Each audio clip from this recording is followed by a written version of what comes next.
Hoje eu vim aqui mais uma vez pela graça e misericórdia do nosso Deus, em nome do Senhor Jesus, fazer com vocês mais uma reflexão bíblica que tem como tema o seguinte: vai-te e não pecas mais.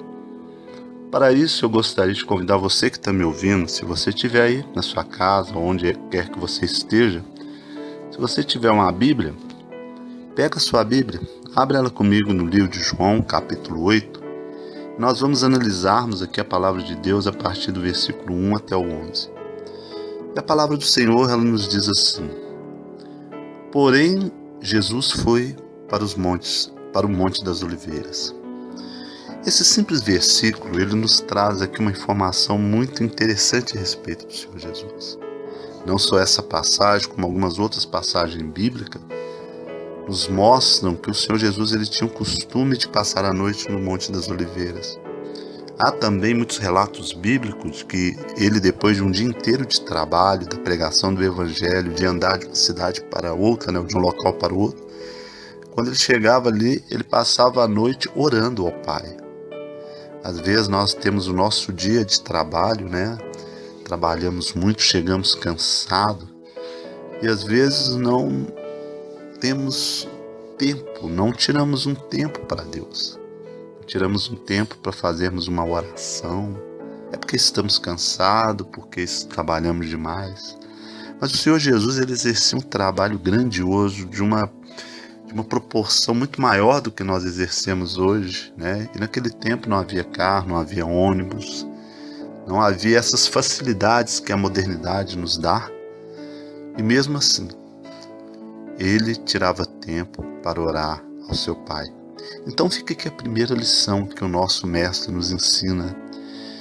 Já o segundo versículo em diante nos diz: E pela manhã cedo tornou para o templo, e todo o povo vinha ter com ele, e assentando-se os ensinava. Uma outra revelação maravilhosa a respeito do nosso Senhor. Está nos mostrando, está nos dizendo aqui que pela manhã cedo ele tornou para o templo. Significa que ele levantou-se cedo e foi trabalhar na obra do seu Pai. Ele tinha um compromisso com o Pai, de levar o Evangelho, de poder pregar a todas as pessoas, de realizar as curas, de realizar tudo aquilo que o Pai havia lhe mandado. E ele não fazia corpo mole para isso. Se o Senhor Jesus decidisse, por exemplo, trabalhar só na parte da tarde, até o anoitecer, era totalmente compreensível. Ele era o Filho de Deus e ele sabia o que estava fazendo. Mas a palavra de Deus nos mostra que ele não era assim. Nos mostrava que ele era um homem realmente trabalhador na obra de Deus. Ele levava a sério a sua missão. E aqui nós aprendemos mais uma coisa com ele. De que muitas vezes, às vezes na nossa vida pessoal, nós às vezes não levamos as coisas a sério. Às vezes poderíamos esforçarmos um pouco mais, poderíamos darmos um pouco mais de nós mesmos. Mas às vezes deixamos nos dominar pelo desânimo, ou pela indisposição, ou por alguma outra coisa. Principalmente quando se diz respeito à obra de Deus. Eu me lembro de que quando, há muitos anos atrás, eu não conhecia o Senhor e participava das obras do mundo, eu não media esforços, Por exemplo, para ir num carnaval, para fazer uma coisa errada assim. Não tinha tempo ruim, podia estar chovendo, fazendo sol, a gente podia estar desconfortável ou não. E hoje, eu vejo que para a obra de Deus, eu tenho que, para dizer que não estou fazendo nada, que sou um servo inútil, eu tenho que oferecer o mesmo nível. Para falar que não estou fazendo nada, tem que ser no mínimo igual eu oferecer as coisas do mundo. Então aqui está nos mostrando mais uma vez, o Senhor Jesus, ele levantou cedo e foi para o templo. E aqui nos fala a respeito do povo, que todo o povo foi ter com ele. E assentando os ensinava. Que coisa mais grandiosa, irmãos. Olha só, o Senhor Jesus, ele tinha a capacidade de ensinar através de uma simplicidade muito grande. Ele não se preocupava em falar palavras eloquentes, palavras que pudessem assim fazer com que as pessoas falassem: "Oh, que grandes palavras", né? Ele não pregava como os fariseus, ele tinha autoridade no falar, mas ao mesmo tempo uma mansidão e uma tranquilidade muito grande, porque ele próprio disse que ele era manso e humilde de coração. E ele ensinava não em cima de um púlpito, ele se assentava com as pessoas para poder as ensinar. Mas é muito importante que nós termos a maturidade espiritual para também entendermos que, se usarmos um púlpito para podermos pregar a palavra de Deus, não estamos fazendo nada de errado e não estamos pecando. O que um púlpito é? Para mim, um púlpito é apenas um suporte para a Bíblia. E é uma coisa muito útil. Você coloca a Bíblia lá em cima, abre para poder ler. Quando você está dando estudo, você coloca um caderno de estudo do lado, a lição. Então, assim, é uma coisa super útil, né? A grande diferença do Senhor Jesus como nós é que o Senhor Jesus, ele sempre ensinava como mestre, porque ele é o mestre. Vós me chamais de mestre e Senhor, e fazei o bem, porque eu sou. Mas nós ensinamos como servos. Essa é a grande diferença. Ele é a fonte de toda a sabedoria do ensinamento que veio do Pai. Nós aprendemos com ele através da sua palavra. Então é muito importante que nós venhamos, cada um de nós, entendermos qual que é o nosso lugar, mas também ao mesmo tempo olharmos para ele, que é o maravilhoso e o mais perfeito exemplo que um ser humano pode ter para poder seguir. Muitas vezes nós nos espelhamos em tantas coisas, tantos enganos que o mundo nos apresenta, principalmente as crianças, né? Às vezes as crianças são estimuladas, né, a admirar um super-herói que nem existe. Os heróis dos filmes, os violentos, os briguentos, né? Não, mas se existe um exemplo a ser seguido, se existe um exemplo verdadeiro que vale a pena, esse exemplo chama Jesus de Nazaré. Ele deve ser o nosso modelo, mas infelizmente essa consciência a maioria das pessoas não tem. Mas é importante que nós venhamos despertar isso, né? E sempre estar falando para os nossos filhos, para os nossos netos, quanto Jesus é maravilhoso. Contar para eles os feitos do Senhor, sentar com eles e contar para eles: olha, você sabia que Deus mandou o seu filho aqui no mundo e o nome dele é Jesus, e que ele fez isso, e assim ensinando a criança no caminho que deve andar, para que quando for velho não se desviar dele. Aqui já no versículo 3 de João capítulo 8, nos diz: e os escribas e fariseus trouxeram-lhe uma mulher apanhada em adultério, e pondo-a no meio, disseram-lhe: mestre, esta mulher foi apanhada no próprio ato, adulterando, e na lei mandou Moisés que as tais sejam apedrejadas. Tu, porém, o que dizes?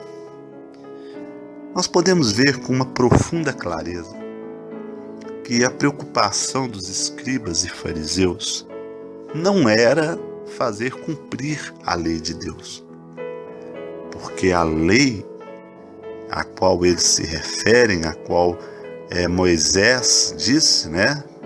Essa lei não estava mandando apedrejar a mulher em adultério. A lei mandava apedrejar o homem e a mulher. Mas o objetivo deles não era ali obedecer lei nenhuma, não era ali fazer nenhum tipo de justiça, mas apenas pegar Jesus, tentar encontrar nele uma falha, tentar encontrar nele um motivo para poder acusá-lo, para poder dizer que ele estava indo contra a lei, para poder enquadrá-lo em algum ponto da lei em que a própria lei exigisse que se tirasse a sua vida. Porque aqueles homens, eles ouviam e ouviam a palavra de Deus, mas jamais se convertiam, porque o seu coração era endurecido para o Senhor. porque eles só conseguiam ouvir o seu próprio eu e mais ninguém. E porém, eles foram até Jesus. E aqui o versículo 6, João 8,6 diz: isto diziam eles tentando, para que tivessem de que o acusar. Mas Jesus, inclinando-se, escrevia com o dedo na terra. Veja bem, aqueles homens chegaram com toda certeza muito seguros de si. Talvez achando no seu próprio coração ou até comentando uns com os outros: dessa vez nós pegaremos ele. Dessa vez eles não terão saída, porque agora eu quero ver o que ele vai fazer. Se ele nos mandar apedrejar essa mulher, ele estará indo contra tudo que ele sempre ensinou, porque ele sempre prega o amor. Agora, se ele disser para não apedrejá-la, ele está indo contra a lei de Moisés. E aí, quem tem que ser punido é ele. Então, dessa vez, ele está perdido.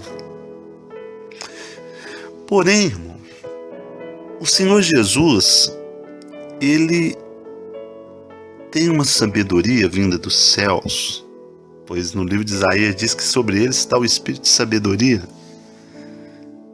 que realmente desarma qualquer obra do mal que possa se levantar contra ele.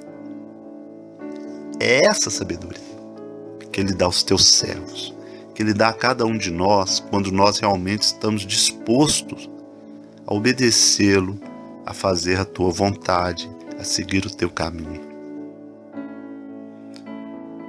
E naquele momento, quando ele estava sendo tentado por aqueles homens, ele simplesmente se reservou no direito de escrever com o dedo na terra.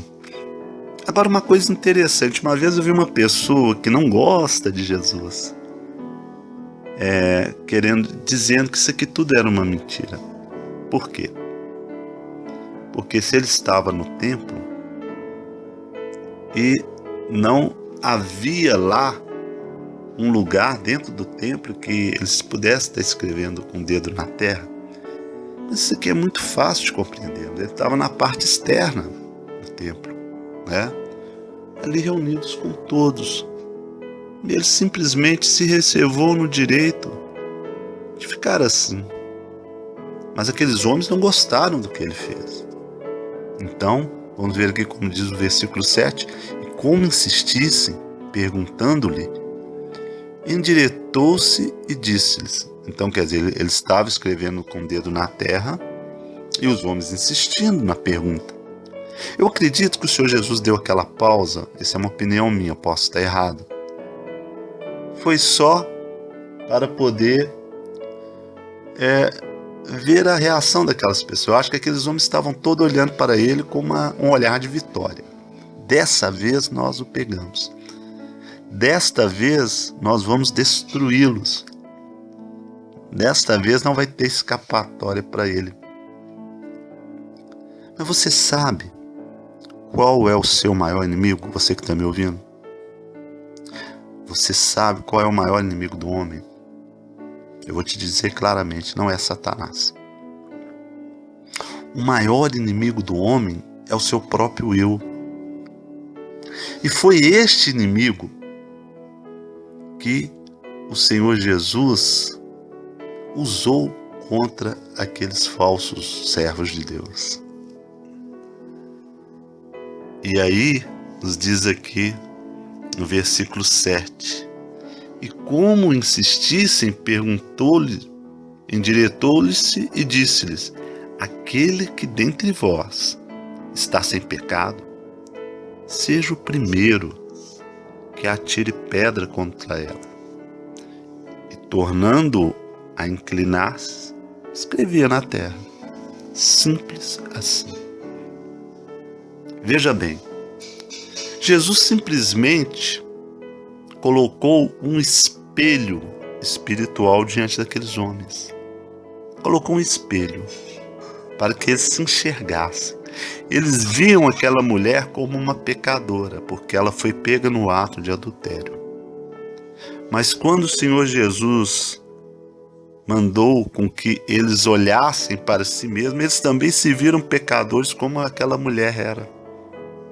E o que eles fizeram? Quando ouviram isto, saíram um, a começar pelos mais velhos até os últimos. E ficou só Jesus e a mulher que estava no meio. Ficou só os dois ali. A mulher talvez estivesse de cabeça baixa, talvez esperando seu fim. Ela sabia o quanto eles eram impiedosos, porque eles cumpriam à risca isto. E endireitando-se Jesus, versículo 10, e não vendo ninguém mais do que a mulher, disse-lhe: mulher, onde estão aqueles teus acusadores? Ninguém te condenou? E ela disse: ninguém, Senhor. E disse-lhe Jesus: nem eu também te condeno. Vai-te e não peques mais. Para finalizar essa reflexão, meus irmãos, eu quero dizer para vocês uma coisa. O Senhor Jesus ensina uma grande lição aqui que a maioria das pessoas, infelizmente, não está disposta a aprender. O que ele está dizendo, e o que ele disse para aquela mulher, e ele está dizendo para cada um de nós, para mim, para você que está me ouvindo, é que é o seguinte. Primeiro, que nós somos tão pecadores quanto qualquer outro que aparece com pecado explícito. Não é pelo fato de servirmos ao Senhor que somos melhores do que eles. Ah, mas sou melhor sim. Eu sou pecador, eu não sou pecador, eu não pratico essas coisas, mas para Deus não há distinção de pecado. A palavra de Deus, ela nos ensina que os mentirosos serão lançados no lago de fogo como os assassinos. Então, para Deus, pecado é pecado. E se nós somos alguma coisa, não é por nós mesmos, é pela graça de Deus na nossa vida. Então, o Senhor Jesus, ele ensina aqui aqueles que querem aprender que quando você estiver diante de um pecador, não condene. Olha o que ele disse para essa mulher: nem eu tampouco te condeno. Nós não temos a missão de condenar ninguém. Ah, vou castigar, vou fazer isso. Eu não tenho missão para isso. Eu posso sim corrigir, mas tudo tem que ser feito com amor. Porque o amor é a estrutura do Evangelho de Cristo. Tem que ser feito com justiça, sim. Mas a justiça é baseada no amor. E ele disse para aquela mulher: nem eu também te condeno. Vai-te e não peques mais. Talvez, eu não sei, o Senhor sabe. Alguém que possa estar ouvindo esta reflexão possa ter cometido um pecado contra Deus. Está profundamente arrependido. Está sofrendo. Talvez tenha sido descoberto. Talvez esteja ao seu redor um monte de pessoas com pedras nas mãos que não estão nem um pouco interessadas em saber se você se arrependeu ou não. Certo? Talvez alguém possa estar vivendo isso. Talvez não. Mas se alguém estiver passando por isso, eu venho aqui dizer em nome do Senhor Jesus: vai e não peques mais. Peça perdão a Deus e Ele te perdoará. Se você ainda não se arrependeu, arrependa-se. Porque este é o objetivo do Evangelho. O Senhor Jesus veio resgatar o perdido. Há pessoas que não estão nem aí, nem um pouco preocupadas com o sentimento do outro. Até se preocupam em pregar a palavra, mas do seu jeito. Mas através de conhecimentos, medir conhecimentos. É importante ter conhecimento. É importante pregar a verdade. Mas também é importante amar. Também é importante perceber a dor do outro. E quando olhar para um pecador que estiver diante de ti, por favor, não faça como mais aquele fariseu que disse: ó Pai, graças eu te dou, que eu não sou como os demais homens. Jejuo 2 vezes por semana e dou dízimo de tudo quanto ganho. E não sou como este publicano. Não faças isso, por favor. Porque o publicano, ele orou assim: ó Deus, sem sequer olhar para o céu, tem misericórdia de mim, pecador. E Jesus disse que ele voltou para casa mais justificado do que o outro. Então a nossa mensagem para podermos destruir as obras do diabo é: vai e não pecas mais. Pense sobre isso, porque assim nós estaremos verdadeiramente seguindo o Evangelho do Senhor Jesus. Que a paz seja convosco. Em nome do Senhor Jesus, Yeshua Mashiach. Amém.